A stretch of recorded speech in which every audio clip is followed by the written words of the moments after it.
નમસ્કાર વિદ્યાર્થી મિત્રો, તત્વોનું વર્ગીકરણ અને ગુણધર્મોમાં આવર્તિતા ચેપ્ટરને આપણે થોડું આજે રિવિઝન સ્વરૂપે લઈ અને ત્યાર પછી આગળની વાતો કરવી છે. આપણે આ ચેપ્ટરની શરૂઆતમાં થોડી વાતો કરી અને સૌપ્રથમ અંગ્રેજ ભૌતિક વિજ્ઞાની હેનરી મોસલે તત્વોના ક્ષ-કિરણ વર્ણપટની લાક્ષણિકતામાં નિયમિતતા જોઈ અને આ બાબતને આધારે એમણે તત્વોનું સમૂહ અને આવર્તમાં વર્ગીકરણ થઈ શકે આવો સૌપ્રથમ છે એ વિચાર રજૂ કર્યો. હેનરી મોસેલ છે એમણે આવૃત્તિનું વર્ગમૂળ વિરુદ્ધ પરમાણુ ક્રમાંકનો આલેખ દોર્યો અને બીજો આવૃત્તિનું વર્ગમૂળ વિરુદ્ધ પરમાણુ ભારાંકનો આલેખ દોર્યો. તો આ બે આલેખના આધારે એમણે એવું તારણ કાઢ્યું કે ભાઈ આ જે આવૃત્તિ અને પરમાણુ ક્રમાંકનો જે આલેખ છે એ સીધી રેખામાં જોવા મળે છે અને વર્ગમૂળમાં આવૃત્તિ વિરુદ્ધ પરમાણુય દળાંક અથવા તો ભારાંકનો આલેખ છે એ સીધી રેખામાં જોવા મળતો નથી. અને આના ઉપરથી એમણે એમ કીધું કે તત્વોના ગુણધર્મો માટે પરમાણુ ભારાંક કરતાં પરમાણુ ક્રમાંક વધુ પાયાનો ગુણધર્મ દર્શાવે છે. અને આથી જ મેન્ડેલિફના આવર્ત નિયમમાં પરમાણુ ભારાંકના સ્થાને પરમાણુ ક્રમાંક શબ્દ મૂકી અને સુધારો કરવામાં આવ્યો હતો. મેન્ડેલિફે પરમાણુ ભારાંકના આધારે આખું પરમાણુય આવર્ત કોષ્ટક રજૂ કર્યું હતું. બરાબર છે. ત્યાં પરમાણુ ભારને બદલી અને પરમાણુ ક્રમાંક એવો શબ્દ ઉમેરી અને સુધારો કરવામાં આવ્યો હતો. આ સુધારેલો આવર્ત નિયમ આધુનિક આવર્ત નિયમ તરીકે જાણીતો થયો અને એ આવર્ત નિયમ કંઈક આ પ્રમાણે છે. આપણે સૌ જાણીએ છીએ કે તત્વોના ભૌતિક અને રાસાયણિક ગુણધર્મો તત્વોના પરમાણુ ક્રમાંકના આવર્તનીય હોય છે. એટલે પરમાણુ ક્રમાંકને અનુરૂપ છે એમાં એક ચોક્કસ વલણ જોવા મળે છે. જે અગાઉ છે એ આવર્ત કોષ્ટક જે મેન્ડેલિફનો આવર્ત કોષ્ટક હતો એમાં પરમાણુ ભારાંકને વધારે ભાર આપવામાં આવ્યો હતો. પરંતુ હેનરી મોસેલનો જે આ અભ્યાસ છે કે જેમાં એણે ક્ષ-કિરણ આવૃત્તિ વિરુદ્ધ પરમાણુ ક્રમાંકનો આલેખ દોરી સીધી રેખામાં એ આલેખ પ્રાપ્ત થયો. બરાબર છે. એમના ઉપરથી એવું નક્કી થયું કે આ જે તત્વો છે એ એમના પરમાણુ ક્રમાંકને અનુસાર આવર્તી વલણ દર્શાવે છે, જે આધુનિક આવર્તનીય નિયમ તરીકે ઓળખાય છે. તત્વોને તેમના પરમાણુ ભારાંકના ચડતા ક્રમમાં અને બાહ્યતમ કક્ષાની ઇલેક્ટ્રોનની રચનાને આધારે 7 આવર્ત અને 18 સમૂહમાં વર્ગીકૃત કરવામાં આવ્યા. અને આ વર્ગીકરણ દ્વારા જે આખો આવર્ત કોષ્ટક તૈયાર થયું એમને આધુનિક આવર્ત કોષ્ટક તરીકે આપણે ઓળખીએ છીએ. બરાબર છે. આ આધુનિક આવર્ત કોષ્ટકની થોડીક અહીંયા ઝલક છે એ આપેલી છે. આધુનિક આવર્ત કોષ્ટકમાં તમે જોઈ શકો છો. બરાબર છે. અહીંયા 1 થી 7 આવર્ત તમે જોઈ શકો છો. બરાબર. એમાં પહેલો આવર્ત અતિ લઘુ આવર્ત કહેવાય. બરાબર છે. બીજો આવર્ત છે પ્રથમ લઘુ આવર્ત કહેવાય. ત્રીજો આવર્ત એ દ્વિતીય લઘુ આવર્ત કહેવાય. ચોથો આવર્ત એ પ્રથમ લાંબો આવર્ત કહેવાય. પાંચમો આવર્ત એ દ્વિતીય લાંબો આવર્ત કહેવાય. છઠ્ઠો આવર્ત એ પ્રથમ અતિ લાંબો આવર્ત કહેવાય. અને સાતમો આવર્ત છે એ દ્વિતીય અતિ લાંબો આવર્ત કહેવાય. આ માહિતી ટેક્સ્ટ બુકની અંદર છે નહીં. બરાબર છે. એટલે આ તમારે ખાસ તમારે ધ્યાનમાં લેવાની. અને આવર્તમાં ઇલેક્ટ્રોનની રચના અને કયા કયા તત્વો હોય છે એમની વાત કરીએ. પ્રથમ આવર્ત છે એ હાઇડ્રોજનથી હિલિયમ સુધીનો હોય છે. બીજો આવર્ત છે એ લિથિયમથી નિયોન સુધીનો. ત્રીજો આવર્ત સોડિયમથી આર્ગોન સુધીનો. ચોથો આવર્ત પોટેશિયમથી ક્રિપ્ટોન. પાંચમો આવર્ત રૂબિડિયમથી ઝીનોન સુધીનો. છઠ્ઠો આવર્ત સીઝિયમથી રેડોન સુધીનો. સાતમો આવર્ત ફ્રાન્સિયમથી શરૂ થાય છે અને એ આવર્ત હજી પૂરો થયો નથી. સાતમો આવર્ત કેવો આવર્ત છે? તો કે અધૂરો આવર્ત છે. સાતમો આવર્ત અધૂરો છે. તો આ માહિતી પણ આપણે જોઈ. ત્યાંથી થોડીક આગળ વાત કરીએ તો આપણે તત્વોને વિભાગ વાઇઝ વહેંચ્યા હતા. બરાબર છે. એક એસ વિભાગ. બરાબર. ત્યાર પછી વચ્ચે ડી વિભાગ અને અંતે પી વિભાગ આવે. આ વિભાગ વાઇઝ આપણે તત્વોને વહેંચ્યા હતા. એસ વિભાગની અંદર સમૂહ 1 અને સમૂહ 2. સમૂહ 1 એ આલ્કલી. બરાબર. અને સમૂહ 2 એ આલ્કલાઇન અર્થ ધાતુ સમૂહ તરીકે ઓળખાય. આ બંને સમૂહમાં છેલ્લો ઇલેક્ટ્રોન એસ કક્ષકમાં ભરાયેલો હોય છે અથવા તો ભરાતો હોય છે. અને એમની ઇલેક્ટ્રોનની રચના બાહ્યતમ કક્ષાની ઇલેક્ટ્રોનની રચનાની વાત કરીએ તો એ ઇલેક્ટ્રોનની રચના NH2 પ્રકારની હોય છે. NH1 એ પહેલા અને NH2 એ બીજા સમૂહ છે, એમની ઇલેક્ટ્રોનની રચના કહેવાય છે. નીચી આયનીકરણ એન્થાલ્પી ધરાવતી પ્રતિક્રિયાત્મક ધાતુ છે. પ્રતિક્રિયાત્મકતા સૌથી વધારે છે, પરંતુ આયનીકરણ એન્થાલ્પી કેવી હોય છે તો કે નીચી હોય છે. પ્રથમ અને દ્વિતીય સમૂહ છે એમની આયનીકરણ એન્થાલ્પી ઓછી હોય, પરંતુ એમની પ્રતિક્રિયાત્મકતા વધુ હોય. એટલે પહેલા અને બીજા સમૂહના તત્વો બધા ધાતુ તત્વો હોય છે મોટા ભાગના. તો આ થઈ S વિભાગ. 1 અને 2 સમૂહ S વિભાગની અંદર આવે. છેલ્લો ઇલેક્ટ્રોન S કક્ષામાં ભરાય છે. NH1 થી 2 પ્રકારની ઇલેક્ટ્રોનની રચના હોય, આયનીકરણ એન્થાલ્પી નીચે હોય અને પ્રતિક્રિયાત્મકતા વધુ હોય એવા ધાતુ તત્વો, એટલે સમૂહ 1 અને 2 ના તત્વો. બરાબર છે. ત્યાંથી આગળ વધીએ તો વચ્ચેનો સમૂહ આવે છે, જેમને આપણે D વિભાગ કહીએ છીએ.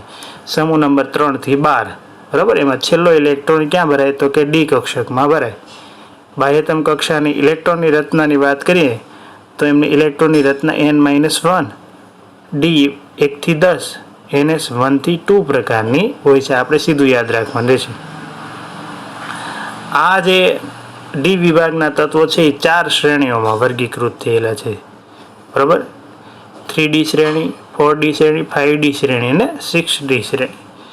એની આપણે વાત કરીશું. જે આવર્ત નંબર 4, 5, 6 અને 7માં આવેલી છે. બરાબર. 3D શ્રેણી છે એ ચોથા આવર્તની અંદર આવેલી છે. 4D શ્રેણી એ 5મા આવર્તની અંદર, 5D શ્રેણી એ 6ઠ્ઠા આવર્તની અંદર, 6D શ્રેણી 7મા આવર્તની અંદર આવેલી છે. બરાબર છે. આ તત્વોને સંક્રાંતિ ધાતુ તત્વો તરીકે આપણે ઓળખીએ છીએ. ખાસ આપણે અહીંયા એક ધ્યાન રાખવાનું છે કે અહીંયા ઝીંક, કેડમિયમ અને મર્ક્યુરી આ તત્વો છે એ D વિભાગના તત્વોમાં સમાવિષ્ટ થતા નથી. આ સિવાયના અનુક્રમે પ્રથમ અને બીજી આ સિવાય જે અનુક્રમે પ્રથમ, બીજી અને ત્રીજી શ્રેણીના તત્વો છે. આ જે તત્વો છે ઝીંક, કેડમિયમ, મર્ક્યુરી એ D વિભાગના તત્વો જેવા ગુણધર્મ દર્શાવતા નથી, અને માટે એમના D વિભાગના તત્વોમાં સમાવેશ કરવામાં આવતો નથી. સિવાયના બાકીની શ્રેણીના તત્વો છે એ D વિભાગના તત્વો કહેવાય. આ તત્વોમાંથી મોટાભાગના તત્વો આયનો કે સંયોજનોના જલીય દ્રાવણો રંગીન હોય છે. આ જે તત્વો છે એમના આયનો અથવા તો સંયોજનો જે બને છે એમનું જલીય દ્રાવણ કેવું હોય છે? રંગીન. રંગીન દ્રાવણ આપતો સમૂહ એટલે D વિભાગ થશે. D વિભાગના તત્વો રંગીન દ્રાવણો આપે. તો આ D વિભાગની વાત સંક્ષિપ્તમાં. છેલ્લો ઇલેક્ટ્રોન D કક્ષકમાં ભરાય. બાહ્યતમ કક્ષાની ઇલેક્ટ્રોનની રચના N-1, D 1 થી 10, NS 1 થી 2 પ્રકારની તત્વોની 4 શ્રેણી અહીંયા D વિભાગમાં જોવા મળે. ચોથા આવર્તની અંદર 3D શ્રેણી, 5મા આવર્તની અંદર 4D શ્રેણી, 6ઠ્ઠા આવર્તની અંદર 5D શ્રેણી, 7મા આવર્તની અંદર 6D શ્રેણી આવેલી. સંક્રાંતિ ધાતુ તત્વો તરીકે ઓળખાય. ઝીંક, કેડમિયમ, મર્ક્યુરી છે એમને D વિભાગમાં સમાવેશ કરવામાં આવતા નથી. મોટાભાગના તત્વોના સંયોજનો અથવા તો આયનો છે એ રંગીન દ્રાવણ આપે છે. તો આ D વિભાગની વાત થઈ. હવે પછીનો જે અગત્યનો વિભાગ છે એને આપણે P વિભાગ તરીકે ઓળખશું. સમૂહ નંબર 13 થી 18 P વિભાગમાં આવે. ભાઈ છેલ્લો ઇલેક્ટ્રોન P કક્ષકમાં ભરાય તો એને P વિભાગ કહેવાય. બાહ્યતમ કક્ષાની ઇલેક્ટ્રોનની રચના NH2 થી NP1 થી 6 પ્રકારની હોય. બરાબર છે. NP1 હોય તો 13મો સમૂહ અને NP6 હોય તો 18મો સમૂહ થાય.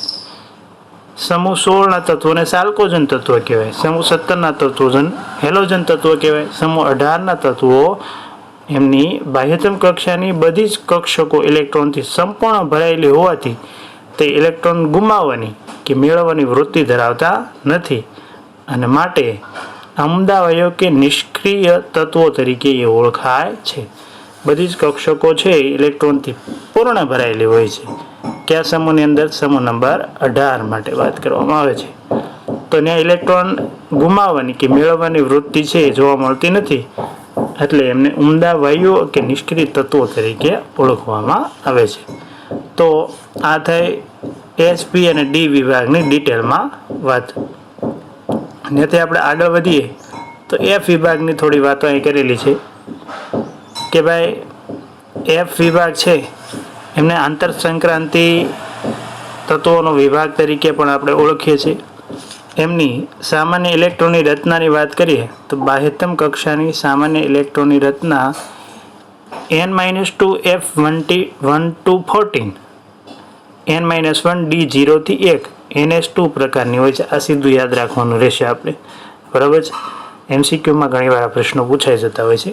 લેન્થેનોઇડ્સ તત્વો, લેન્થેનમ તત્વ પછી આવતા 14 તત્વો જે F વિભાગના કહેવાય છે એમને લેન્થેનોઇડ તત્વો તરીકે ઓળખવામાં આવે, બરાબર છે. Ce સીરિયમ Z બરાબર 58, સીરિયમ એટલે કે જે તત્વનો પરમાણુ ક્રમાંક 58 છે એનાથી લ્યુટેશિયમ Z બરાબર 71 સુધી આ લેન્થેનોઇડ તત્વોની શ્રેણી છે, આંતરસંક્રાંતિ શ્રેણી એ આવેલી હોય છે. અને આમાં અંતિમ ઇલેક્ટ્રોન કઈ કક્ષકમાં ભરાતો હોય છે તો કે F કક્ષકમાં. આ લેન્થેનોઇડ તત્વોની જે શ્રેણી છે એમની સામાન્ય ઇલેક્ટ્રોનની રચના, લેન્થેનોઇડ તત્વોની શ્રેણીની સામાન્ય ઇલેક્ટ્રોનની રચનાની વાત કરીએ તો ખાસ યાદ રાખો, ઘણીવાર આવો પ્રશ્ન પૂછાઈ જાય કે ભાઈ લેન્થેનોઇડ તત્વોની સામાન્ય ઇલેક્ટ્રોનની રચના કઈ, તો કે ઝેનોન કોર 4Fn 5d0 થી 1 6s2 પ્રકારની હોય છે, જ્યાં n નું મૂલ્ય 1 થી 14 સુધીનું હોય છે. લેન્થેનોઇડ તત્વો, બરાબર છે, એમની આખી શ્રેણીની સામાન્ય ઇલેક્ટ્રોનની રચનાની વાત કરવામાં આવે તો ઝેનોન કોર 4F1 5d0 થી 1 6s2 પ્રકારની હોય છે, બરાબર. એવી જ રીતે એક્ટિનોઇડ શ્રેણી, એક્ટિનિયમ તત્વો પછી, બરાબર, થોરિયમથી શરૂ થાય Z બરાબર 90 થી Ln Z બરાબર 103 સુધી છે આ શ્રેણી છે એ વિસ્તરેલી હોય છે. એમની સામાન્ય ઇલેક્ટ્રોનની રચનાની વાત કરીએ તો એની સામાન્ય ઇલેક્ટ્રોનની રચના છે રેડોન કોર 5Fn 6d0 થી 2 7s2 અને ત્યાં પણ n નું મૂલ્ય 1 થી 14 સુધીની હોય છે. આ પણ સામાન્ય રીતે આપણે યાદ રાખવાની રહેશે. આ બંને લેન્થેનોઇડ તત્વની સામાન્ય ઇલેક્ટ્રોનની રચના પૂછાય કે એક્ટિનોઇડ તત્વની સામાન્ય ઇલેક્ટ્રોન રચના પૂછાય તો આપણે આ બંને છે એ જવાબ આપી શકીએ એવી સ્થિતિમાં હોવા જોઈએ. અલગથી આવા પ્રશ્ન પણ પૂછાઈ શકે. એવો પ્રશ્ન પણ પૂછે છે કે લેન્થેનોઇડ તત્વો ક્યાંથી ક્યાં સુધી વિસ્તરેલા હોય તો સીરિયમથી લ્યુટેશિયમ, બરાબર છે.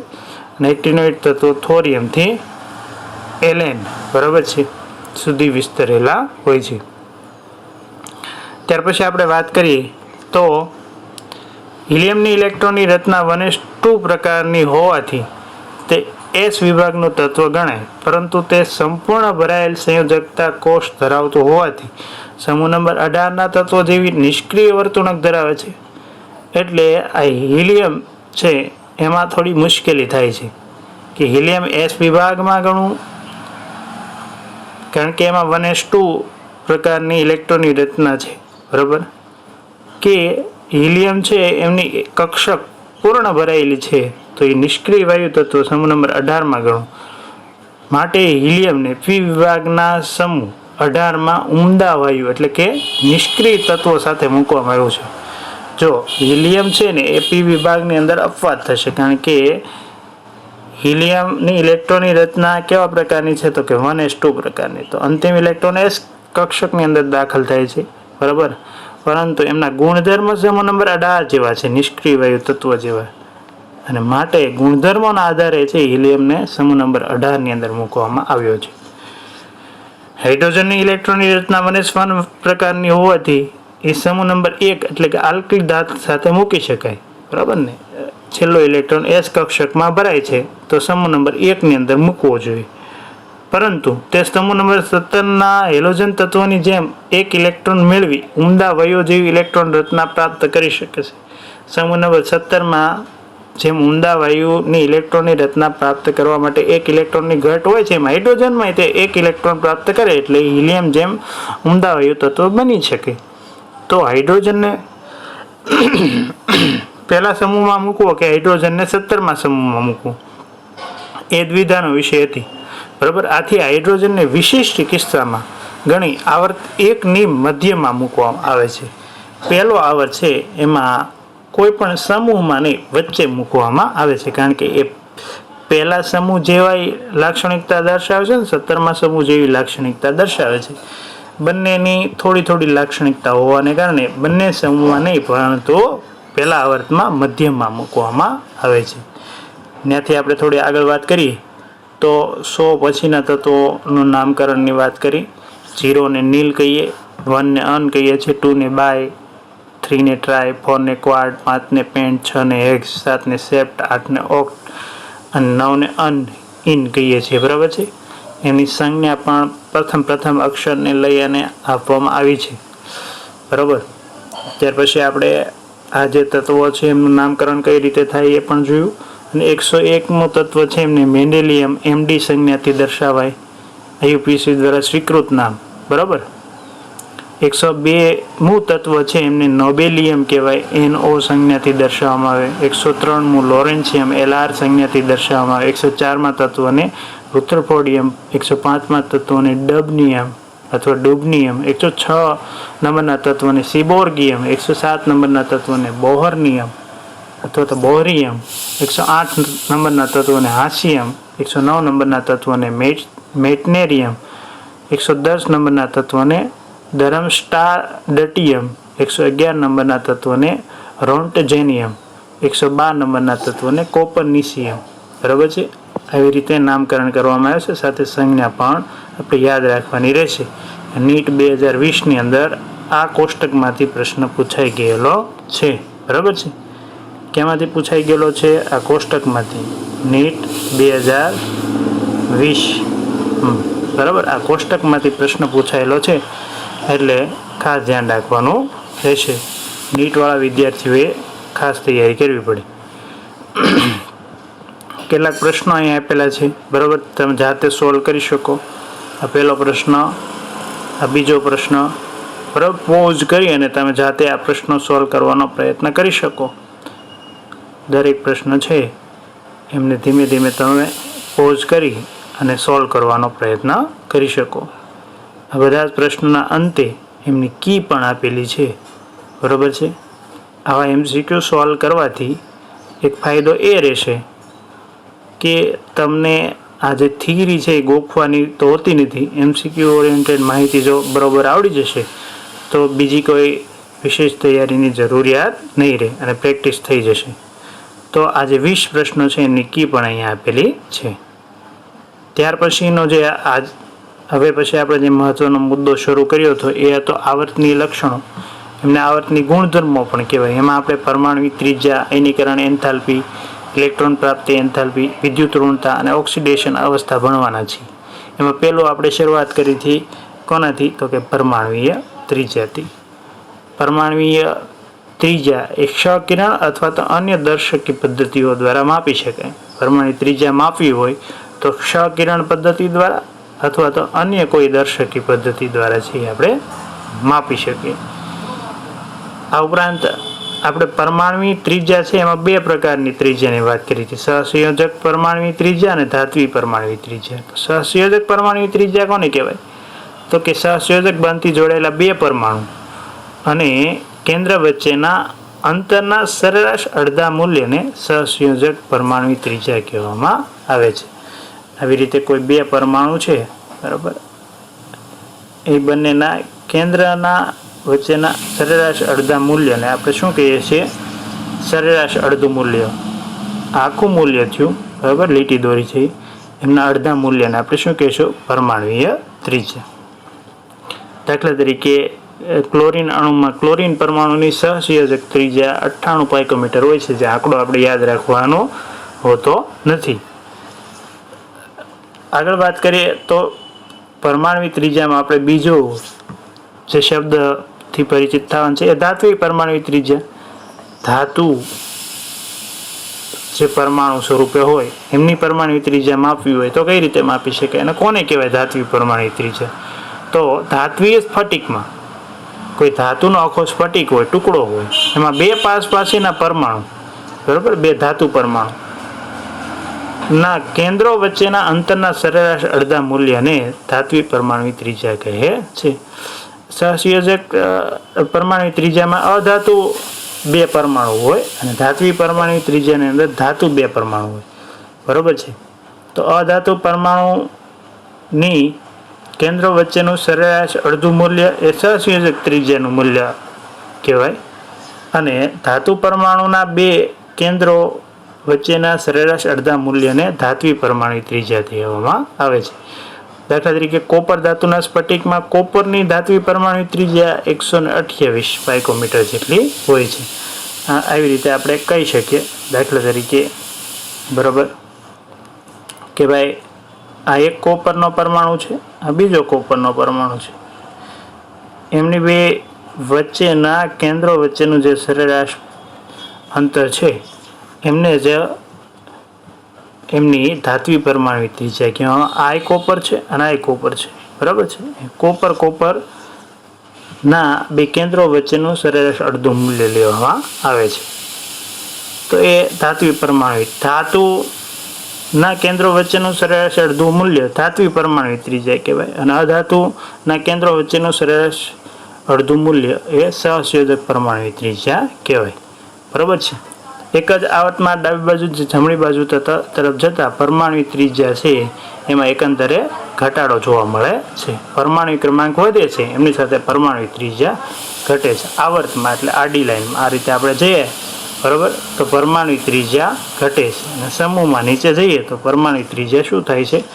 વધે છે. અહીંયા વધે છે અને અહીંયા ઘટે છે. આ એક જ એવું છે પરમાણુ ત્રિજ્યાનો ટોપિક છે, એમાં સમૂહમાં નીચે જઈએ તો વધારો જોવા મળે છે પરમાણુ ત્રિજ્યામાં, આવર્તમાં ઘટાડો જો. બાકી મોટાભાગના આવર્તી વલણોની ચર્ચામાં આવર્તમાં વધારો અને સમૂહમાં ઘટાડો જોવા મળશે.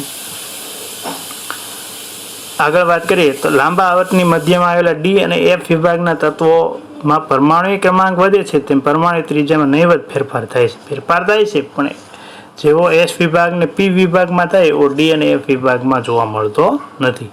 કારણ કે તેમની બાહ્યતમ ત્રિજ્યા એ છે કક્ષાની ત્રિજ્યા લગભગ સમાન જેવી હોય, એટલે એમાં ફેરફાર બહુ નહીવત જોવા મળે. બીજા આવર્તના તત્વોની પરમાણુ ત્રિજ્યાનો ક્રમની વાત કરીએ તો તમને ખ્યાલ છે કે ભાઈ આપણે લિથિયમથી ફ્લોરિન તરફ જઈએ એમ પરમાણુ ત્રિજ્યા શું થશે? ઘટે. આવર્તમાં પરમાણુ ત્રિજ્યા ઘટે છે. તો સૌથી વધારે પરમાણુ ત્રિજ્યા લિથિયમની, સૌથી ઓછી ફ્લોરિનની થશે.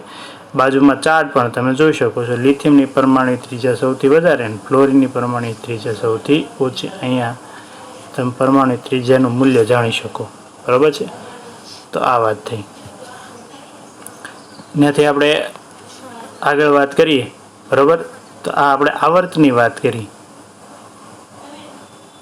એક વધારાના આવર્ત વિશે માહિતી આપી છે. જુઓ અહીંયા ત્રીજા આવર્તમાં પરમાણુ ત્રિજ્યાનો ક્રમની વાત કરીએ. ત્રીજો આવર્ત એટલે sodium, magnesium, aluminium, silicon, phosphorus, sulphur, chlorine. તો આવર્તમાં ડાબી બાજુથી જમણી બાજુ જાઓ એમ પરમાણુ ત્રિજ્યા શું થાય? ઘટે છે, બરાબર. તો સૌથી વધારે સોડિયમની પરમાણુ ત્રિજ્યા છે, સૌથી ઓછી કોની છે? ક્લોરિનની. અહીં કોઈ અફવા જોવા મળતું નથી. આવર્ત કોષ્ટકમાં એક જ સમૂહની વાત કરે છે. ઉપરથી નીચે તરફ જતા પરમાણુ ત્રિજ્યા વધે છે. પ્રથમ સમૂહ જેને આલ્કલી ધાતુનો સમૂહ કહેવામાં આવે છે, એમની પરમાણુ ત્રિજ્યાની વાત કરીએ તો સમૂહ એટલે આવી રીતે તત્વો બધા આવતા છે નીચે તરફ, બરાબર છે. તો અહીંયા લિથિયમ હોય, અહીંયા સોડિયમ હોય, અહીંયા પોટેશિયમ હોય, અહીંયા રૂબિડિયમ હોય, બરાબર. તો નીચે જ પરમાણુ ત્રિજ્યા વધે એટલે રૂબિડિયમ અને સીઝિયમની પરમાણુ ત્રિજ્યા વધારે હોય, લિથિયમની સૌથી ઓછી છે, બરાબર. નીચે જવા વધે તો ઉપર હોય છે એની સૌથી ઓછી છે, નીચે છે એની સૌથી વધારે છે. તો તમે જો તો લિથિયમની સૌથી ઓછી, એના કરતાં વધારે સોડિયમ, એના કરતાં વધારે પોટેશિયમ, એના કરતાં વધારે રૂબિડિયમ, સીઝિયમ અને અનુક્રમે ફ્રાન્સિયમની પરમાણુ ત્રિજ્યા જોવા મળે છે. વાત કરીએ તો સમ ઇલેક્ટ્રોનની આયનો અથવા તો પરમાણુમાં જેમ કેન્દ્રમાં પ્રોટોનની સંખ્યા વધારે હોય તેમ અસરકારક કેન્દ્રીય વીજભાર વધે છે. પ્રોટોન વધારે તો કેન્દ્રમાં અસરકારક કેન્દ્રીય વીજભાર વધારે. આથી બાહ્યતમ કક્ષાના ઇલેક્ટ્રોન પર કેન્દ્રનું આકર્ષણ વધવાથી પરમાણુ ત્રિજ્યા અથવા આયની ત્રિજ્યા શું થાય છે? ઘટે છે. કેન્દ્રમાં પ્રોટોન વધારે હોય તો ત્રિજ્યામાં શું થાય? ઘટાડો થાય. આ સમ ઇલેક્ટ્રોનની સ્પીસીસ માટે આ વાત આપણે યાદ રાખવાની. કોની માટે? સમ ઇલેક્ટ્રોનની સ્પીસીસ માટે. તો તમે અહીંયા જુઓ ને તો જેના ઉપર ધન વીજભાર વધારે એમનું કદ નાનું થશે. તમે જુઓ આ ધન વીજભારિત આયનો છે એમનું કદ નાનું છે સૌથી, જેના ઉપર ઋણ વીજભાર વધારે એમનું કદ મોટું થશે. અને આ બંનેની વચ્ચે કોણ આવશે? તટસ્થ પરમાણુ. એટલે ઋણ વીજભારિત આયન કરતાં તટસ્થ પરમાણુનું કદ નાનું હોય ને એના કરતાં ધન આયનનું કદ નાનું હોય. અથવા તો એવું પણ કહી શકીએ કે ધન આયનના કદ કરતાં તટસ્થ પરમાણુનું કદ વધારે હોય છે ને તટસ્થ પરમાણુના કદ કરતાં ઋણ આયનનું કદ વધારે હોય છે. આ કોના માટે? તો કે સમ ઇલેક્ટ્રોનીય સ્પીસીઝ માટે આવું કહી શકાય. અહીંયા તમે જુઓ ને તો દરેક સ્પીસીઝ છે એમાં ઇલેક્ટ્રોનની સંખ્યા 10 છે. સમ ઇલેક્ટ્રોનિક સ્પીસીઝ છે તો એમાં ઋણાયન કરતાં તટસ્થ ને તટસ્થ પરમાણુ કરતાં ધન આયનનું કદ અનુક્રમે નાનું થતું જાય છે. એ આપણે અહીંયા જોઈ શકીએ છીએ. બીજું ઉદાહરણ પણ ફોસ્ફરસ, સલ્ફર ને ક્લોરીન, આર્ગોન ને પોટેશિયમ ને કેલ્શિયમ માટેનું આપ્યું છે. તો તમે ન્યાય જોઈ શકો ઋણ વીજભાર વધારે એમનું કદ વધારે ને ધન વીજભાર વધારે એનું કદ ઓછું ને વચ્ચે તટસ્થ પરમાણુ આવે છે. બરાબર છે? અહીં તમે આ વાત જોઈ શકો છો. ત્યાર પછી અહીંયા મેગ્નેશિયમ, એલ્યુમિનિયમ અને મેગ્નેશિયમ +2 અને એલ્યુમિનિયમ +2 છે એમની ત્રિજ્યાનો ક્રમ એ લખ્યો છે. આપણે એક MCQમાં આ પ્રશ્ન જોઈ ગયા છે કોયડા સ્વરૂપે. હવે પછીની જે વાત અહીંયા જોવા મળે છે એ છે આયનીકરણ એન્થાલ્પી. તો આયનીકરણ એન્થાલ્પી પ્રથમ કેવી કોને? તો આપણે એવું કહી શકાય કે વાયુરૂપ તટસ્થ પરમાણુમાંથી 1 મોલ ઇલેક્ટ્રોનને દૂર કરી વાયુરૂપ ધન આયન મેળવવા માટે જરૂરી ન્યૂનતમ ઉર્જાને આયનીકરણ એન્થાલ્પી કહેવામાં આવે. બરાબર છે? અને કોઈ પણ વાયુરૂપ તટસ્થ પરમાણુમાંથી ઇલેક્ટ્રોન દૂર કરવો હોય તો એમને ઉર્જા આપવી પડે. તમે ઉર્જા આપો એટલે એમાંથી ઇલેક્ટ્રોન દૂર થશે અને આ જે ધન આયન મળે છે બરાબર, 1 ઇલેક્ટ્રોન દૂર કરી અને ધન આયન પ્રાપ્ત થાય છે તો એમની પ્રથમ આયનીકરણ એન્થાલ્પીનું મૂલ્ય અહીંયા પ્રાપ્ત થશે. પ્રથમ આયનીકરણ એન્થાલ્પી. બરાબર છે? તો આ થાય પ્રથમ આયનીકરણ એન્થાલ્પીની વાત. એ જરૂરી ન્યૂનતમ ઉર્જા છે બરાબર, એમને આયનીકરણ એન્થાલ્પી કહેવામાં આવે. એમને કઈ સંજ્ઞાથી દર્શાવવામાં આવે છે? તો કે ΔIH. કોઈપણ એક જ તત્વના પરમાણુ સાથે સામાન્ય રીતે પ્રથમ, દ્વિતીય અને તૃતીય આયનીકરણ એન્થાલ્પીના મૂલ્યો છે એમનો ઉત્તરોત્તર ઝડપથી ક્રમ છે એ વધતો જાય છે અને એને આ પ્રમાણે દર્શાવે. પ્રથમ આયનીકરણ એન્થાલ્પી કરતાં દ્વિતીય અને દ્વિતીય કરતાં તૃતીય અને તૃતીય કરતાં ચતુર્થ આયનીકરણ એન્થાલ્પીનું મૂલ્ય વધારે. કોઈ એક જ તત્વ માટે આવી સરખામણી થઈ શકે. બરાબર? બીજા આવર્તમાં ડાબી બાજુ જમણી બાજુ તરફ જતા આયનીકરણ એન્થાલ્પીનો જે ક્રમ છે એ આપણે જોઈએ તો તમને ખ્યાલ છે કે આયનીકરણ એન્થાલ્પી માટે આયોનાઇઝેશન એનર્જી અંગ્રેજીમાં કહેવાય IE. બરાબર છે? એમની માટે તો આવું છે કે સમૂહમાં નીચે જાઓ એમ આયનીકરણ એન્થાલ્પી ઘટે અને આવર્તમાં ડાબી બાજુથી જમણી બાજુ આયનીકરણ એન્થાલ્પી શું થાય છે? વધે છે. બરાબર છે? તો અહીં આવર્તની વાત કરેલી છે. તો આવર્તમાં જેમ જેમ ડાબી બાજુથી જમણી બાજુ છે એમ આયનીકરણ એન્થાલ્પી વધશે. લિથિયમ કરતાં બેરિલિયમ છે એમને આયનીકરણ એન્થાલ્પી વધુ હોય છે. બરાબર છે?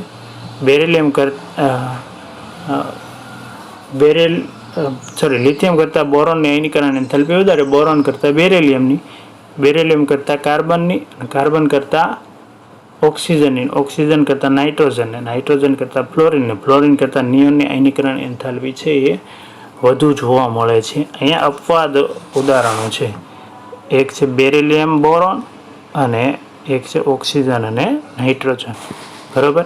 એ અપવાદ શા માટે જોવા મળે છે એમની પણ વાત આપણે આગળ સમજવાની છે. તો આજે આપણે આ એક ઝડપથી રિવિઝનનો પોર્શન જોઈ લીધો જેથી કરીને કોઈ વિદ્યાર્થીને કંઈક ન સમજાણું હોય તો સંક્ષિપ્તમાં આ દરેક રજૂઆત ખૂબ જ સરસ રીતે આપેલી છે. એમના દ્વારા તમે આ દરેક ટૉપિકને સમજી શકો. તો આજે એટલી સુધી રાખીશું. ફરી નવા ટૉપિક સાથે, નવી વાતો સાથે મળીશું. ત્યાં સુધી આવજો.